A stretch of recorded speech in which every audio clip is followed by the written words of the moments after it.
आजचा हा संदेश खूप खास आहे. पुढील 5 मिनिटे हा संदेश शांतपणे ऐकावे अशी स्वामींची इच्छा आहे. स्वामी म्हणत आहे, मला माहीत आहे कदाचित तू दुःखी आहेस, काही तुझ्या मनासारखं घडत नाही, पण तरीही तू खचू नकोस, दुःखी होऊ नकोस. माझ्यावर विश्वास ठेव, मी सर्व काही ठीक करेन. अरे तू फक्त विश्वास ठेव आणि चांगले कर्म कर, बाकी आमच्यावर सोड, तेच तुला देऊ जे तुझ्यासाठी योग्य आहे. आमच्यावर विश्वास आहे ना, मग घाबरतोस कशाला? मी आहे ना तुझ्या पाठीशी, भिवू नकोस. भिण्याचे काहीही कारण नाही. प्रत्येक संकटात स्वामी शक्ती पाठीशी आहे हे लक्षात ठेवून खंबीरपणे वाघासारखे सामोरे जा. बघ कसे संकट तुला घाबरून दूर पळून जाईल. स्वामी म्हणतात, कोणतेही कारण असो, रागावू नका, चिडू नका, मोठ्याने बोलू नका, मन शांत ठेवा, विचार करा, नंतर अंमलबजावणी करा. त्रास फक्त तुम्हालाच, सुख फक्त तुम्हालाच, मनशांती सुद्धा तुम्हालाच. विचार ही एक विलक्षण शक्ती असून तुमचे भले करण्याचे प्रचंड सामर्थ्य तुमच्या विचारात आहे. म्हणून विचार बदला म्हणजे नशीब बदलेल. बाळा, तुझ्या पदाचा, प्रतिष्ठितपणाचा, पैशाचा अहंकार अजिबात करू नकोस. तुझ्या वाट्याला येणारे भोग आणि त्याचे दुःख भोगल्यानंतर मी तुला नक्की जवळ करेन. लक्षात ठेव, मी तुझा हात पकडला आहे, तो सोडण्यासाठी नाही. फक्त मला विसरू नकोस. तुझे प्रत्येक चांगले कर्म मला समर्पित करत जा. स्वामी म्हणतात, उपवास नेहमी अन्नाचाच का करावा? कधी कधी वाईट विचारांचाही करावा, कधीतरी उपवास अहंकाराचा करावा, कधी उपवास मीपणाचाही करावा. माणूस विचार करत असतो, पण ते विचार चांगले असावेत आणि त्यांची दिशा चांगली असावी, हे महत्त्वाचे आहे. थोर व्यक्तींचे विचार हे आपल्या जगण्याला एक प्रकारे दिशाच देत असतात. बाळा, दगडातून मूर्ती बनवण्यासाठी दगडाला टाकीचे घाव सोसावे लागतात.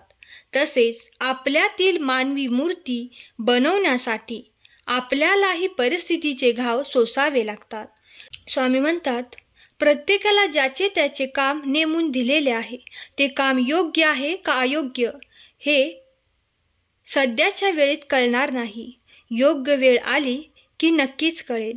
तू फक्त विश्वास ठेव आणि नामस्मरण कर आणि तुझे करत असलेले चांगले कर्म करत राहा. नक्कीच यश मिळेल. भगवंताकडे नेहमी ही प्रार्थना करावी की घेण्यायोग्य नाही तर देण्यायोग्य बनव.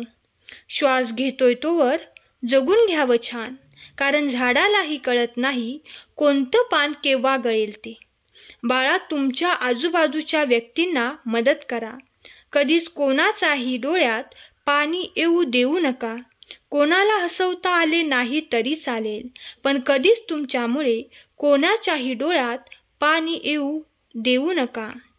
बाळा, तुमच्या आयुष्यात ज्या कोणी व्यक्ती येतात त्या उगाच येत नाहीत, तर त्या व्यक्तींचे तुमच्याशी तुमच्या मागील जन्मातील देणे असते.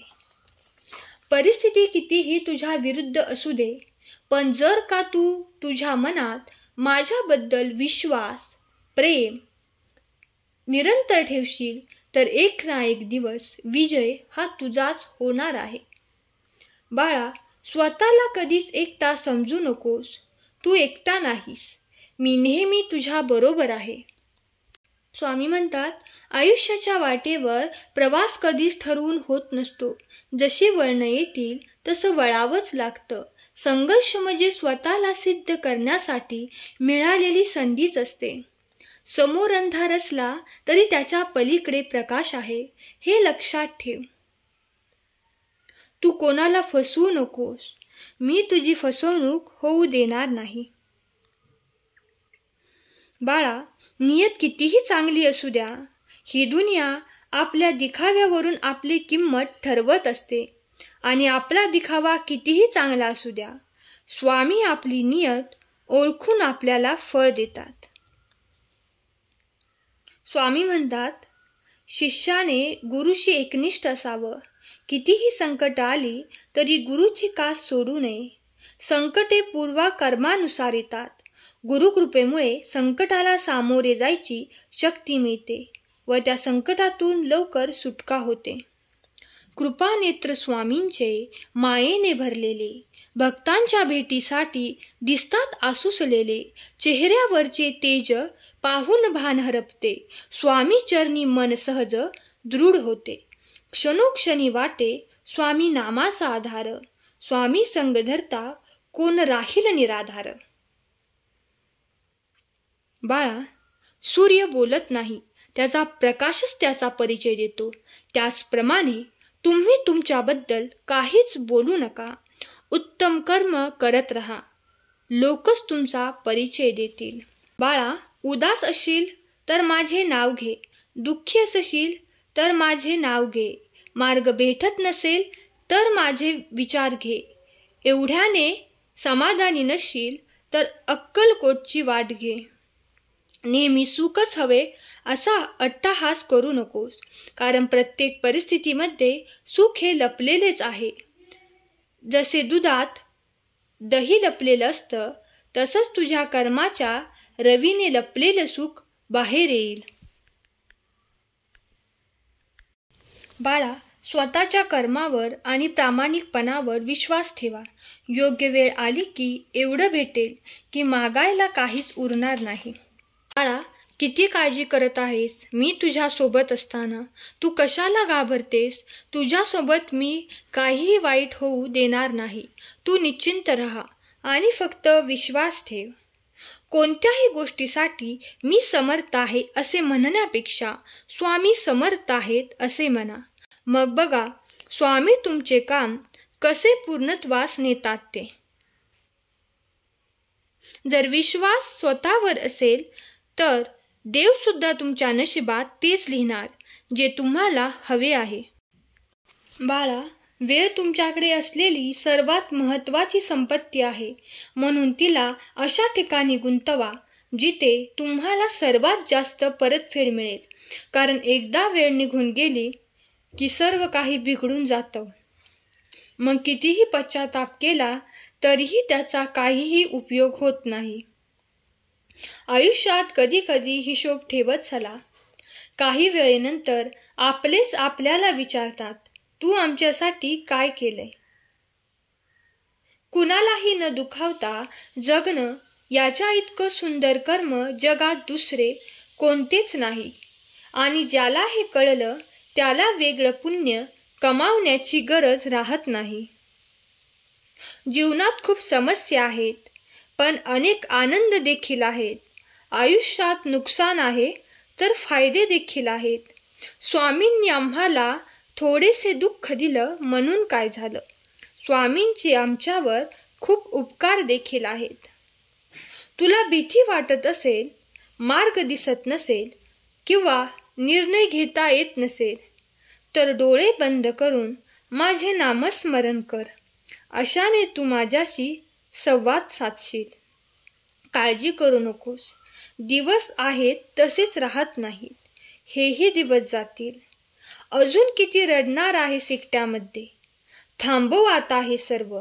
किती दिवस दुसऱ्यांच्या वागण्याचा व बोलण्याचा त्रास करून घेणार आहेस? तुला मी रडण्यासाठी जन्म दिला आहे का? तुझा माझ्यावर विश्वास आहे ना? माझं नामस्मरण करत राहा. मी तुझ्या सोबत आहे. याचं गांभीर्य नाही का तुला? सर्व काही तुझ्यावर आहे. लोक बोलणारच. तू जर ठरवलं तुला त्रास नाही करून घ्यायचा तर तुला त्रास नाही होणार. स्वामी म्हणतात, बाळा, एक गोष्ट लक्षात ठेव. कोणतीच गोष्ट करणे हे अशक्य नसते. कमी पडतो तो तुमचा प्रयत्न. त्यामुळे प्रयत्न मनापासून कर. अशक्य गोष्ट सुद्धा शक्य होईल. प्रसंग किंवा विषय कोणताही असू दे, तू मात्र तुझे शब्द हे योग्यच वापर. कारण केव्हाही प्रसंग किंवा विषय हे विसरले जातात, पण शब्द तसेच लक्षात राहतात. जास्त टेन्शन नाही घ्यायचं. डोळे बंद करायचे आणि म्हणायचं, श्री स्वामी समर्थ. आजचा हा संदेश शेवटपर्यंत ऐकल्याबद्दल धन्यवाद. श्री स्वामी समर्थ.